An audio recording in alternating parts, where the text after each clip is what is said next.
Anna Maria Milesi, grande esponente del marketing nei fattori immateriali in Italia, giornalista, collaboratrice del Sole 24 Ore, specializzata in scrittura narrativa di imprese, aziende, territori, istituzioni, prodotti e servizi, è stata direttore del Turismo Nazionale per Confcommercio a Roma e direttore generale a Milano di Expo Commercio Servizi Turismo. Come e in che modo i fattori immateriali e i beni intangibili possono avere un peso economico? Se ci aiuta anche lei coi tempi, evitiamo che la pausa caffè diventi una pausa pranzo. Farò del mio meglio. Mi metto di qui perché non abbiamo supporti, dovete ascoltare solo me. Riposiamo gli occhi. Un giorno ero a New York, passeggiavo lungo la 53esima e un cartello mi ha stupito, mi ha colpito. Era un cartello appeso fuori da una gelateria e diceva: gelato italiano, virgola, non è ice cream. E ho trovato formidabile che questo titolare di gelateria in una sola frase riuscisse a esprimere che cosa? Autorevolezza, quasi superiorità. Questo senso di non è ice cream faceva capire è qualcosa di più. Questo senso di unicità e anche un grande senso di fierezza, oltretutto in lingua italiana a New York, come a dire altro punto di forza. Ve ne parlo perché soprattutto questo cartello partiva da una forza che era consapevolezza. È già emerso negli interventi precedenti, è un problema di consapevolezza e lo è anche per Verona. Ho letto l'inserto che il Corriere della Sera ha dedicato al Veneto, Italie, l'8 ottobre l'ha dedicato al Veneto, 40 pagine che di Verona dicevano pochissimo. Mi ha colpito però l'articolo di apertura, Giovanni Montanaro, che titolava «Nella terra miracolosa che spesso non sa spiegarsi». E credo che è su questo che dobbiamo riflettere. Verona deve compiere un duplice esercizio: spiegarsi, raccontarsi a se stessa e spiegarsi al mondo. To be Verona, secondo me, è un titolo molto molto efficace perché di quella consapevolezza ne incarna il senso. To be Verona suona un po' come autorevolezza, ma anche un po' come appello, come chiamata alle armi, all'impegno. Essere Verona ed esattamente cosa? Perché questa è la domanda.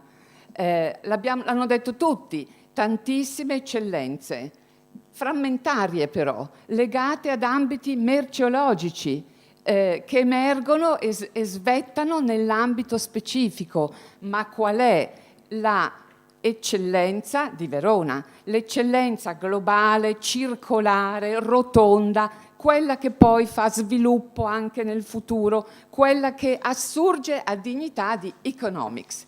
Se io dico Verona, io nei giorni precedenti alla mia venuta qui ho provato per gioco a tutti quelli che incontravo, quindi ragazzi, colleghi, giornalisti, ma se io dico Verona, tu...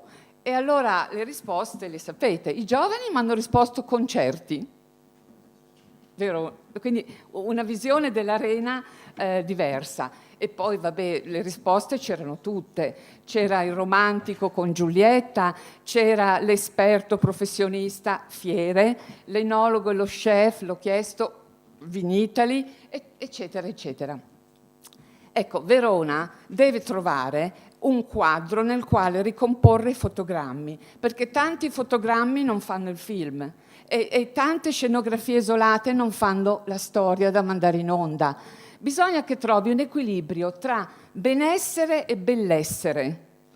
Un equilibrio, ecco perché Elisabetta de Strobel parlava di cibo per la mente, per il cuore, per il corpo, benessere e bellessere, che diano le ragioni per venire a Verona, per visitare, per degustare, per incontrare, per viverci, per lavorarci, per partecipare, per lanciare un progetto. E bene o male tutte queste cose le abbiamo sentite stamattina, ma come si fa? io credo che il retropensiero delle vostre menti vi ponga questa domanda. Ma come si fa? Si fa prima di tutto con uno sguardo diverso e con parole nuove. E stamattina, secondo me, lo sguardo diverso un po' è apparso. Le parole, le parole, un po' di parole nuove ci sono e un po' le troveremo per strada.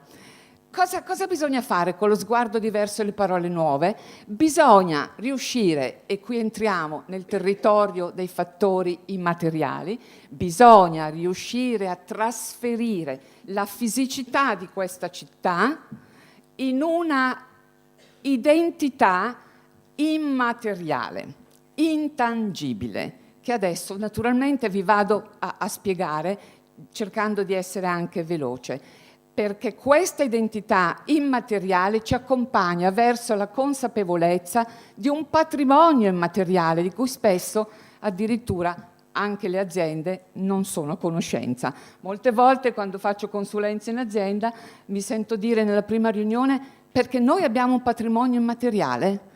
E ormai il patrimonio immateriale è argomento anche degli analisti finanziari, ormai i fattori immateriali entrano a bilancio, bisogna darsi una... Come si fa? Come si fa? Si fa con una cassetta degli attrezzi nuova, senza dover buttare via gli attrezzi usati fino ad oggi. Qualcuno va modificato e qualcuno va buttato e poi tanti vanno messi dentro. L'intangible marketing, il marketing dei fattori immateriali, ce li fornisce questi attrezzi e non per niente discende dall'experience economy, discende dal marketing dell'esperienza, di cui fra l'altro un po' tutti hanno parlato. La parola esperienza compariva molto spesso stamattina. Siamo anche un po' saturi, perché tra spot televisivi, eventi, fiere, negozi, questa ossessione del farci vivere un'esperienza spesso è un'ossessione e non è una realizzazione. L'experience economy da cui deriva il marketing dei fattori immateriali ci ha lasciato, è iniziata a fine anni 90, ci ha lasciato però due eredità importanti. Uno, che l'esperienza è la quarta offerta economica. Quarta dopo la terza, che era i servizi, la seconda, che era il prodotto, la prima, che era la materia prima. Per intenderci, il chicco di caffè è una materia prima, quando viene lavorato, trasformato in sacchetti, lattine, messo nei negozi, è prodotto. Quando prendi una tazzina al bar, è servizio. Non siamo più nel terziario, non è più l'epoca del servizio. Con l'esperienza siamo entrati nell'epoca dell'esperienza e allora la tazzina di caffè si è presa in una villa veneta, si è presa in un bar davanti all'Arena di Verona, ma un bar che sapesse lavorare con l'atmosfera, con la seduzione, con il coinvolgimento, con l'engagement di cui si parla. È una parola inglese importante, engage, perché non è coinvolgere. Engage non vuol dire io sto con te, vuol dire io mi fidanzo con te, io mi impegno. Francesco Morace, tra le parole nuove, ne usa una bellissima, magnetismo, e ci ricorda che il magnete fa così. Quindi dobbiamo cambiare qualcosa nel paradigma della relazione. Ecco che dall'experience economy, dicevo, ce ne lascia due di eredità, accanto a questa ci lascia la metafora del teatro, del set cinematografico, del palcoscenico di teatro.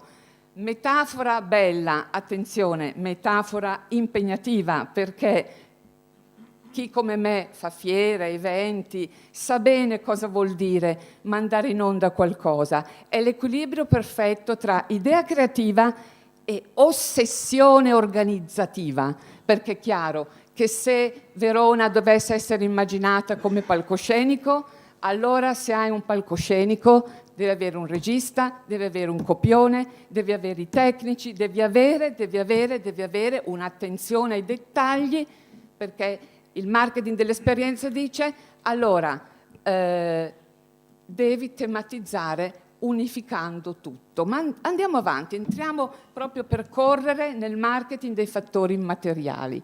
Rispetto a questa cultura dell'esperienza fa un passo in più e fornisce una cassettina di attrezzi spettacolare che ovviamente non vi posso raccontare per rispetto della vostra pazienza, del tempo, però lasciatemene citare 3 di elementi. Il primo strumento fondamentale dopo l'ascolto, perché l'ascolto rimane, l'ascolto da solo meriterebbe un seminario. Come si deve ascoltare oggi è una rivoluzione. Uno strumento interessante è la capacità di dematerializzare. Dematerializzare vuol dire spogliare di fisicità un prodotto, una cosa, una città, un territorio, per un attimo, il tempo di innervarlo di un fattore immateriale, di un'operazione di immaterialità che può essere una visione, un'idea, un'ispirazione. Steve Jobs diceva giustamente: niente ha inizio da un product development, tutto inizia da una visione. La visione è una storia ancora non realizzata, è vero, e per questo è importante questa mattina qui, perché prima deve nascere la visione, però attenti, non cullatevi, la visione oggi è una risorsa primaria, è strumento. La capacità di dematerializzare vuol dire spoglio di mi immagino Verona non fisica in termini di atmosfera e di emozione, un attimo, e poi si riassemblano i 2 elementi, il materico e l'immateriale. Vi assicuro, il risultato non è mai la somma, è uno straordinario valore aggiunto, fra l'altro è quello per cui sempre un consumatore, un cliente, un individuo paga volentieri di più. Se voi volete gustarvi un caffè in una villa storica, lo sapete che non vi costerà €1, vi costerà di più, ma lo fate con piacere e per scelta. Un altro strumento, bisogna correre, quindi vi lascio solo dei flash, importante è la tematizzazione. Tematizzare, trovare un tema che unifichi tutte le parti. Ci sono degli esempi che vi aiuterebbero a capire tantissimo questi 2 elementi. Ritornando sulla dematerializzazione, adesso dovrei farvi degli esempi completi e ci vorrebbe tempo, quindi vi faccio degli esempi molto superficiali, molto leggeri. Rovereto ha fatto disegnare le pale eoliche a Renzo Piano, ma nessuno al mondo avrebbe parlato delle pale eoliche di Rovereto, che invece è diventato un caso incredibile. Perché? Perché Renzo Piano ha raccontato che un giorno era nel suo studio e non riusciva a disegnare queste pale e si è fermata una libellula e guardando la libellula lui ha avuto l'idea della leggerezza e già questo era un impatto assolutamente immateriale.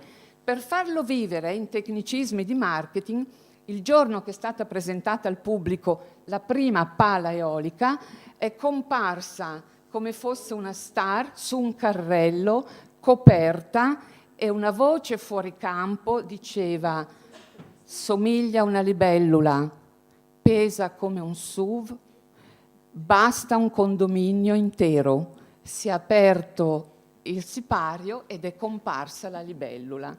Per dirvi l'immaterialità come azione rivitalizza la comunicazione, perché stimola la curiosità. Per quanto riguarda la tematizzazione, abbiamo moltissimi esempi nel mondo. Io stessa sono stata chiamata a Marsala perché Marsala aveva un problema. Se io dico Marsala, tu pensi al vino. Qualcuno a Garibaldi, allo sbarco, ma quasi tutti al vino, ed è una città invece con dei contenuti di unicità.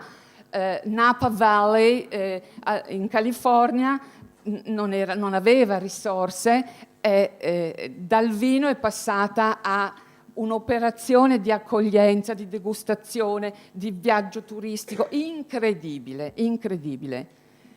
C'è una signora che vive in Napa Valley, che ha la mia età, ha 3 bambini e faceva sempre bucato perché con 3 bambini, e a un certo punto ha voluto produrre un sapone ecologico, poi ha incominciato a regalarlo alle amiche e a un certo punto, era esperta di marketing, ha deciso di tematizzarlo, quindi lo strumento della tematizzazione.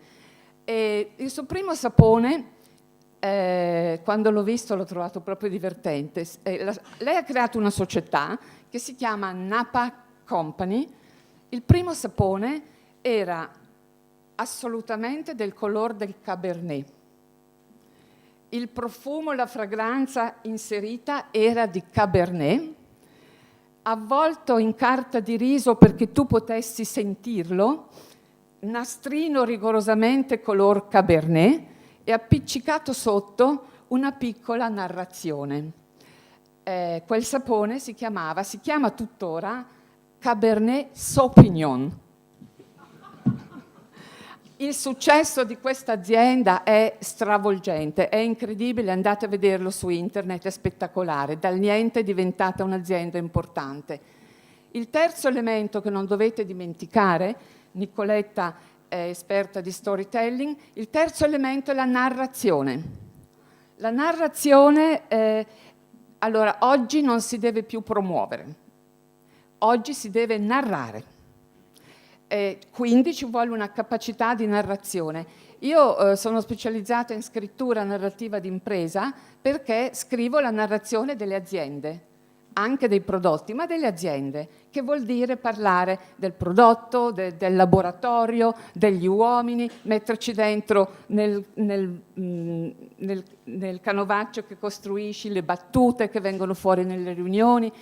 Non sto a raccontarvi cos'è una cartella della narrazione perché non c'è tempo, ma la narrazione serve perché le storie sono un nuovo capitale immateriale e per Verona questo è fondamentale.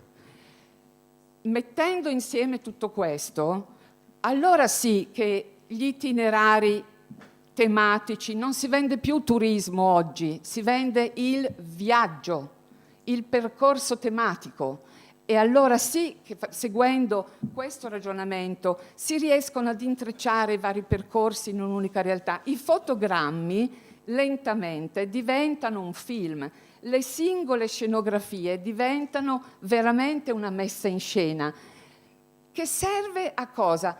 Ho sentito parlare di smart land, smart cities, attenzione, io ho partecipato, sono stata chiamata a convegni su questo tema, devo dire al sud, non al nord, nelle città del sud. Attenti però, non dimenticatevi mai che la svolta ultima del marketing si chiama Humanistic Management e pone l'uomo sotto il riflettore, torna l'individuo nella centralità di tutto. Quindi non ci sarà mai una smart land se non ci saranno degli uomini veramente smart, e questo è un concetto che deve entrarci in testa. La narrazione umanizza un territorio, crea un rapporto empatico, crea un rapporto emozionale. E siccome credo che devo chiudere perché la vostra resistenza è eroica, voglio però chiudervi con una cosa importante. Prima una raccomandazione. Abbiamo parlato di palcoscenico. Verona, non devi vendere il palcoscenico, devi vendere il film. Questo vi sia chiaro. Seconda raccomandazione. Verona, impara a narrare, impara ad emozionare. Emozioni first, dopo l'informazione. Ma se io non fossi riuscita ad avere un po' di attenzione da voi, mai avrei potuto provare a dirvi delle cose. Emozioni first. Una narrazione deve essere emozionale, intensa, che è una parola molto usata, intensità, da Francesco Morace. Incanto è un'altra parola che deve entrare nella vostra narrazione. Magnetismo, solo per ricordarvi le parole nuove che vanno insieme allo sguardo diverso. Quando la narrazione è memorabile ed è emozionale, sapete cosa fa? Lascia ricordi. Sapete cos'è il ricordo? Il ricordo è il souvenir postmoderno. Il ricordo è il vero takeaway immateriale. Il ricordo è il gadget intangibile. Il ricordo è la cartolina immateriale. È molto più facile vendere cartoline che lasciare ricordi, almeno i ricordi giusti. Ma è fondamentale.